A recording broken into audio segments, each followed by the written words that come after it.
everyone, it's Greg from Edinburgh Renaissance Fencing Academy here with another video, and today it's a practical training video.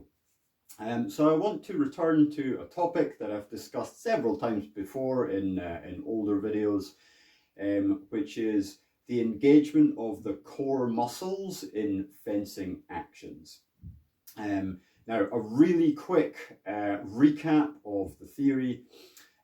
When you are using 16th century relatively heavy weapons, if you just use your arm to perform parries and thrusts and cuts, you will probably not be able to fully control the weapon due to the size and mass of it, and you will very likely tire out your arm muscles very quickly.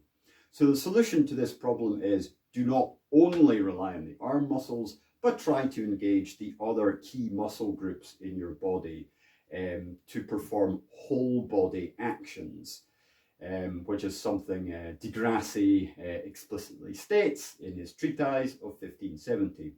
Now, within the wider Italian fencing tradition, you will often hear the phrase vita used, vita meaning waist, so a lot of the masters talk about engaging the vita in the actions. So in today's video, we are going to compare how to engage the vita in the Grassi system across three different weapon forms from his treatise: the rapier, the two-handed sword, and a polearm.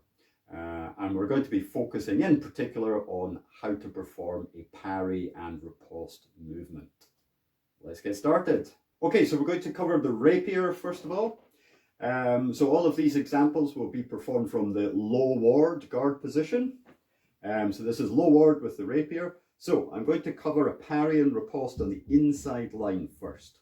So the first thing that happens is, of course, I need to move the sword in with the arm, but I then engage the waist to rotate behind it, giving it more power and stability, and then slip the foot out to the side to complete the defense.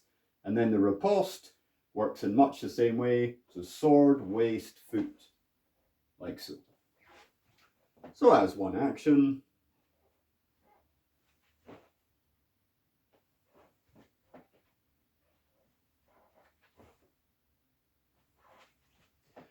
and of course the riposte could also be a cut, but the thrust is preferred tactically by Grassi. Now the outside line works in a similar way, but moving in the opposite direction. So the sword, the waist, the foot, the sword, the waist, the foot.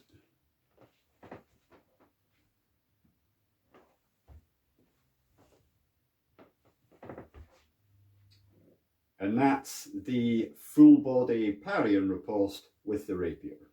Now let's cover the same thing with the spadone or two-handed sword. So we'll start in low ward, which is like so with this weapon. Let's cover the inside line version first. So we move the sword, we engage the waist, we slip the foot out to the side, and then the riposte, we aim the sword and step like so.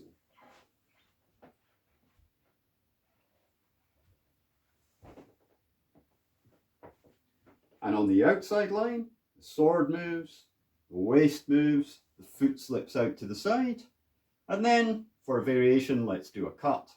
The sword moves, the waist, and the foot.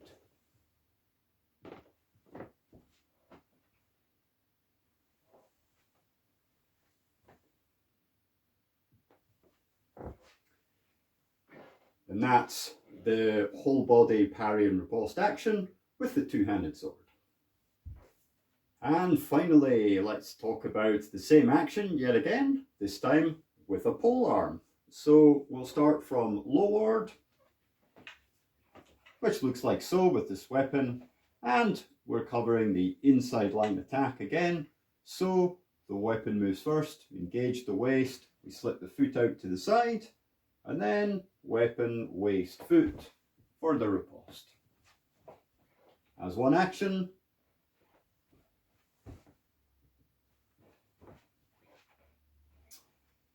now The outside line uses the same mechanic, but we have to adapt it very slightly because of the differing shape of the weapon, particularly the presence of the long haft forming a tail down here.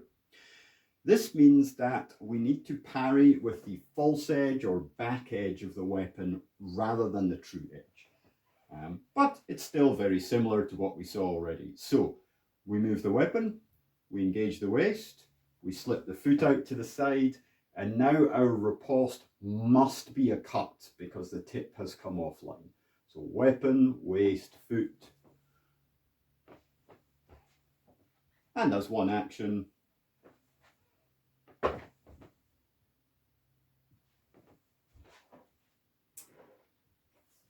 and that's the whole body parry and riposte with a polearm.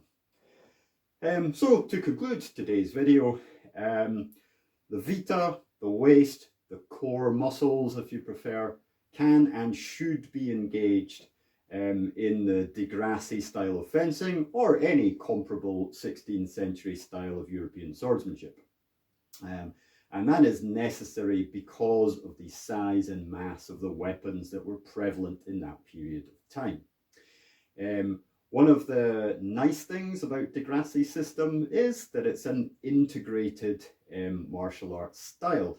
In other words, the same mechanics and more or less the same tactics can be applied and adapted across multiple weapon forms. And we've seen today how this torso rotation or a waist rotation mechanic can be engaged to apply the whole body to parry and riposte with the rapier, the two-handed sword, and the polearm.